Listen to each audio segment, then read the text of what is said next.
এবং কি রেকর্ডিং করে নিয়ে যাচ্ছি। আমার ৭৬,০০০ টাকা ডিফারেন্স যদি আমি না পাই, আমি সুসাইড করবো, আমি মারা যাবো এই এয়ারপোর্টের ভিতরেই, আমি বাসায়ও যাব না। হ্যাঁ, আমি সরকারি চাকরি করি না, আপনারা সরকারি চাকরি করেন। কারণ আপনি বোর্ডিং পাসটা যদি স্যার না দিতেন তাহলে আমার কোনো সমস্যা ছিল না। আপনি বোর্ডিং পাস দিয়ে আবার আপনি আমার মোবাইল থেকে সব কিছু নিয়ে গেছেন, নিয়ে গিয়ে আপনি সব ডিলিট করে আপনি এখন বলতেছেন আপনি চলেন যান। আপনি আমার ভিজিটিং কার্ড নিয়েছেন, ট্রেড লাইসেন্স দিচ্ছেন, আমার A to Z সব কিছু নিয়েছেন। কেন আপনি আমার সাথে এইগুলো করতেছেন? আমি এতভাবে আপনাকে রিকোয়েস্ট করলাম, আপনার হাতে পায়ে ধরাটা খালি বাদ ছিল। ঢাকা শাহজালাল আন্তর্জাতিক বিমানবন্দরে অহরহ হয়রানির শিকার হচ্ছে বিদেশগামী বাংলাদেশি যাত্রীরা। বিমানবন্দরে কর্মরত বিভিন্ন কর্মকর্তার হাতে যাত্রীদের হয়রানির শিকারের মাত্রা দিন দিন বেড়েই চলেছে। এসব কর্মকর্তারা যাত্রীদের নিকট বিভিন্ন কাগজপত্রের ভুল এবং ডলার শো করার নামে বিভিন্ন ভয়ভীতি দেখিয়ে মোটা অঙ্কের টাকা হাতিয়ে নিচ্ছে। যারা টাকা দিতে অপারগতা দেখায় তাদেরকে বিভিন্ন কৌশলে ফ্লাইট বাতিল করে দেওয়া হচ্ছে।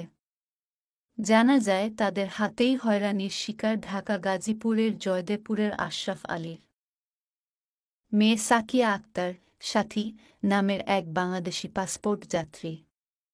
পাসপোর্ট নং 107093836। তিনি গত ৩ ডিসেম্বর 2023 থাইল্যান্ডের উদ্দেশ্যে যাওয়ার সময় থাই এয়ারলাইন্সের বোর্ডিং পাস অফিসার ওই যাত্রীর কাছে $1,000 দেখাতে বলেন। যাত্রীর কাছে $500 ক্যাশ থাকায় তিনি $500 দেখান। তারপর বোর্ডিং পাস অফিসার অনেক অনুরোধের পরে তাকে বোর্ডিং পাস প্রদান করে।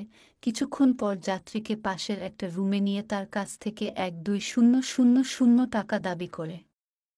সে টাকা দিতে অস্বীকার করলে তার কাছ থেকে boarding pass officer boarding pass document ছিনিয়ে নেয় এবং যাত্রীর হাতে থাকা মোবাইলটি তার হাত থেকে নিয়ে মোবাইলের অনেক কিছু ডিলিট করে দেয় এবং তার থাইল্যান্ডের টিকিটটি বাতিল করে দেয়। এ ব্যাপারে পাসপোর্ট যাত্রীর সাথী বোর্ডিং পাস অফিসারের কাছে বলেন, আমার 7,6,000 টাকার টিকিট আপনি বাতিল করে দিয়েছেন। আমার এই টাকার ব্যবস্থা কে করবে? এই টাকা না পেলে আমি এখানেই আত্মহত্যা করব। আপনারা শুধু শুধু কেন আমার সাথে এরকম করলেন?